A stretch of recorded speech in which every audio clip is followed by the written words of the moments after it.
biarkan yang makan papeda tetap makan papeda. Biarkan yang makan tiwul tetap makan tiwul. Dan yang makan beras juga makan beras. Karena sorghum pun bisa menjadi sumber pangan. Biarkan. Rakernas yang keempat PDI Perjuangan ini sangat luar biasa.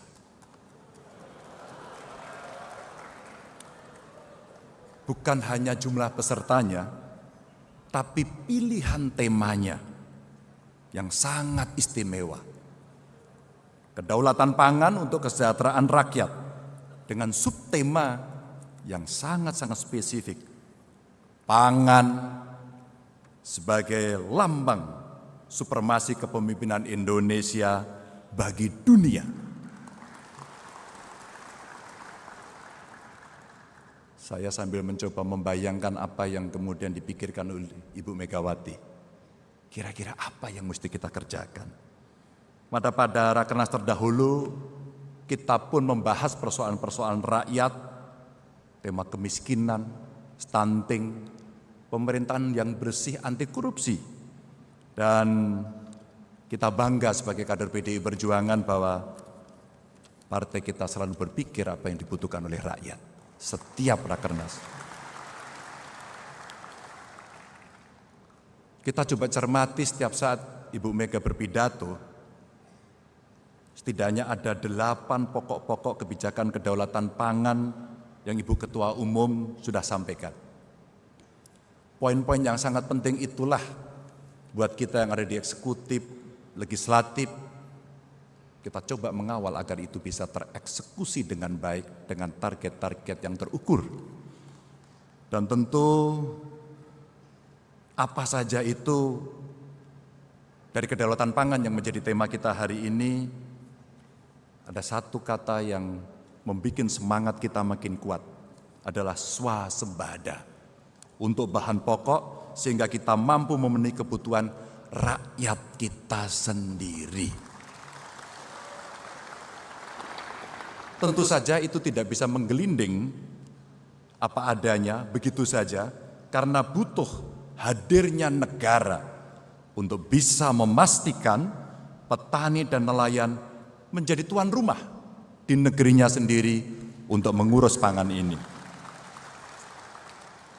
Tentu hadirnya juga tidak tiba-tiba. Hadirnya juga tidak menggelinding begitu saja. Ada beberapa poin yang coba kita catat. Yang pertama, bagaimana kita menggenjot riset dan tentu saja teknologi pertanian yang hari ini sudah saatnya menuju teknologi pertanian tingkat tinggi, high tech. Tentu ada politik tata ruang yang harus bisa memastikan seperti pesan Ibu tadi, bahwa lahan subur tidak boleh dialihfungsikan. Saya senang ini disampaikan oleh Ibu Ketua Umum untuk mengingatkan kita bersama. Ketika penugasan saya di DPR berjalan, saya ikut membahas undang-undang lahan pertanian pangan berkelanjutan. Tinggal bagaimana kita mengeksekusi, karena di ruangan ini ada dari eksekutif, baik dari pusat maupun daerah, yang berkewajiban untuk melaksanakan undang-undang ini. Dan tentu saja kebijakan fiskal untuk memberikan stimulus bagi inovasi peningkatan produksi nasional, termasuk penerapan teknologi terapan pertanian dan pembangunan yang masif infrastruktur pertanian serta sarana produksi pertanian, dan kita bisa belajar dari manapun. Kita bisa berkolaborasi dari manapun. Tadi sudah kita lihat, Ibu Ketua Umum, hasil riset-riset BRIN yang sebenarnya sudah bisa dilakukan hilirisasi untuk bisa kita lakukan terapan. Karena dari anak bangsa sudah bisa menunjukkan karya-karyanya. Tinggal kita memastikan untuk bisa menggunakan itu. Dan tentu saja hal yang penting dan dasar untuk menyejahterakan wong cilik adalah melalui pangan dan melalui makanan, tidak ada yang lain. Tentu saja nanti varian yang banyak akan menjadi dukungan karena ini yang paling pokok. Apabila kita bisa meningkatkan sektor pangan Indonesia untuk kesejahteraan rakyat, maka kita akan mampu membawa Indonesia lebih berjaya dan tadi pesannya adalah makin berdikari dan berdaulat. Tentu selaku kader PDI Perjuangan kita selalu diingatkan bagaimana pentingnya untuk membumikan ideologi pembebasan yang dilakukan oleh Bung Karno, ideologi yang berangkat dari tekad untuk membebaskan diri dari segala bentuk penjajahan, baik dari sisi politik, ekonomi, sosial, budaya, dan Rakernas ini mencoba untuk merumuskan agar kita punya kemandirian itu. Bapak Ibu hadirin yang sangat saya hormati, Bapak Presiden, Ibu Ketua Umum, politik pangan sangatlah penting dan ia menyentuh hampir seluruh aspek kehidupan dan berimplikasi penting terhadap kesehatan. Tentu bagaimana kita mencerdaskan kehidupan bangsa mulai dari gizi yang cukup. Maka kalaulah Rakernas sebelumnya kita bicara stunting, karena politik kesehatan kita inilah yang akan memberikan investasi besar nantinya kepada anak-anak bangsa generasi masa depan. Dengan berpihak pada petani dan nelayan, maka kita akan mempercepat Indonesia yang berdikari di bidang pangan, dan sudah saatnya sawah-sawah menjadi hamparan kesejahteraan dan laut menjadi samudera kemakmuran. Dan Ibu Ketua Umum, hadirin yang saya hormati Bapak Presiden, kita bisa melihat Rakernas keempat ini dilengkapi dengan pameran pangan, sekaligus menjadi ajang untuk menyampaikan gagasan akan masa depan Indonesia, di mana pangan perlu menjadi nafas kehidupan bangsa. Peningkatan nilai pangan Indonesia sendiri tidak bisa hanya dilakukan dengan memperbaiki satu aspek saja. Pasti tidak akan cukup. Dan dari hulu sampai hilir mesti kita yakini bisa kita kelola. Kita harus melakukan transformasi dan tentu saja akselerasi untuk meningkatkan nilai pangan yang dimiliki oleh tanah air kita. Kita bisa melihat bagaimana dengan segala semangat Pak Jokowi dan dukungan seluruh kabinet, setidaknya kita akan memiliki 61 bendungan yang memberikan sumbangsih yang sangat besar pada kemajuan pangan kita. Kita bangga pada nilai-nilai itu. Meskipun demikian kita masih harus memberikan perhatian karena ada PR, di mana berbagai persoalan yang terjadi muncul karena sekitar 650.000 hektar sawah menyusut tiap tahun dan 65% sawah irigasi menjadi tidak subur. Maka menjadi relate dari bendungan yang disiapkan, teknologi yang dimasukkan untuk memenuhi kebutuhan dasar dari saudara kita petani agar bisa berproduksi lebih baik. Maka kita harus mempercepat modernisasi dan digitalisasi sistem irigasi supaya darah pangan ini bisa mengalir kepada tanaman-tanaman yang memang dibutuhkan. Kita tegakkan apa-apa yang harus kita lakukan, seperti tadi kita mesti menjaga lahan subur kita. Biarkan sawah kita tetap menjadi sawah. Biarkan embung tetap menjadi embung yang akan memenuhi kebutuhan air. Dan biarkan laut itu hidup dan menjadi tempat ikan-ikan berenang, karena itu menjadi sumber pangan kita juga. Pemerintah sudah menghitung, kira-kira jika seluruh syarat itu bisa dipenuhi Bapak Ibu sekalian, maka di tahun depan kita bisa menghasilkan kurang lebih 12 juta ton ikan tangkap secara sustainable.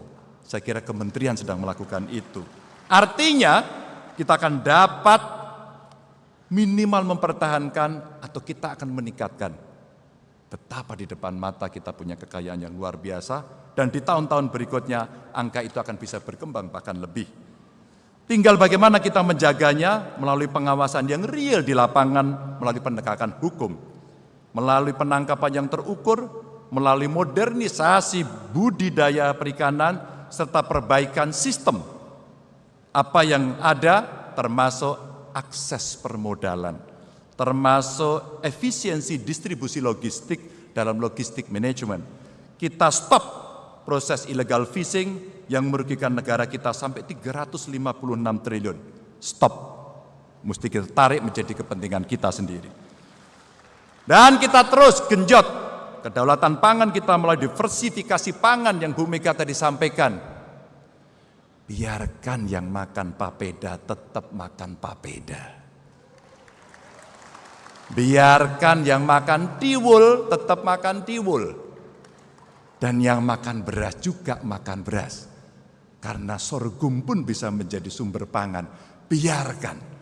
Karena itulah sumber pangan yang sangat variatif yang kita miliki. Negara lain tidak memiliki itu. Biarkan. Dan juga kita mesti memastikan bantuan, insentif, bibit, pupuk, sarana prasarana perikanan, tangkap, budidaya yang mesti disalurkan tepat sasaran.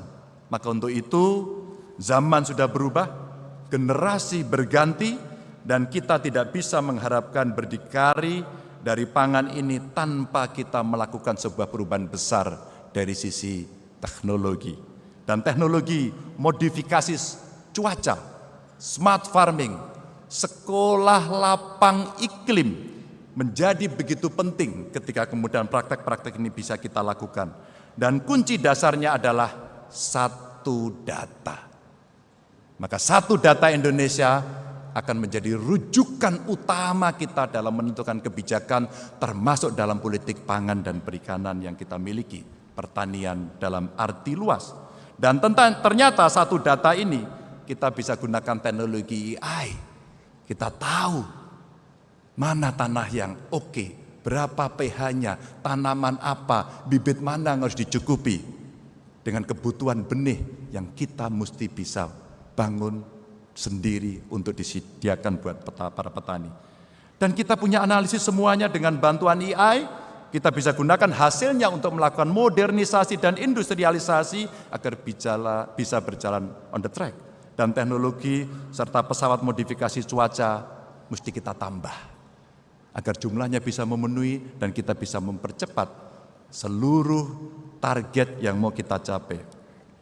Kita luaskan program Smart Fisheries Village yang sekarang sudah dijalankan oleh pemerintahan Pak Jokowi.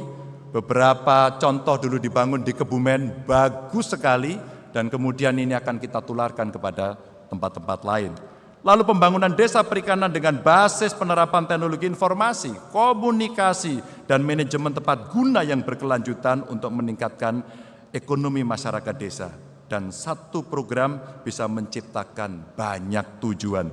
Dan kita tidak boleh lupa, Bapak Ibu sekalian, kita mesti lakukan upskilling, memberikan bantuan modal, dan kemudian para pelaku yang bisa kita latih agar mereka makin modern untuk melakukan itu. Dan kalau perlu, kita berikan penugasan kepada anak-anak muda untuk dia terlibat. Kita gunakan kekuatan kita yang ada di perguruan tinggi untuk terlibat, sehingga kita semuanya akan bisa melakukan percepatan itu. Dan tentu saja tidak hanya itu, ketika produksi sudah beres, maka off-taker-nya mesti beres.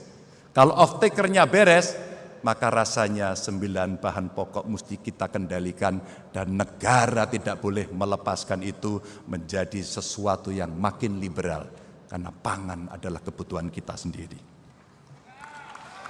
Bapak Ibu yang sangat saya hormati, pertanian dan perikanan saat ini memang menyumbang sekitar 11% PDB. Kalau kita mau konsisten, maka PDB yang kita sumbang dari sektor ini bisa mencapai kurang lebih 3.000 triliun dengan peningkatan nilai tambah produk. Dan ini akan menjadi salah satu jalan Indonesia untuk keluar dari jebakan ekonomi pendapatan menengah. Dan kita harus hati-hati karena pertumbuhan ekonomi yang sudah dibangun pondasinya begitu kuat oleh Pak Jokowi, mesti kita teruskan, mesti kita jaga, mesti kita percepat, dan mesti kita dukung semuanya. Dan momen menuju Indonesia emas inilah harus dilakukan dengan gerak cepat gaspol. Tidak bisa kemudian kita pelan-pelan. Kita bergerak cepat bersama, dan tentu saja hadirin sekalian, maka dengan kerendahan hati, saya memohon kepada seluruh hadirin, mari kita kuatkan gotong royong kita.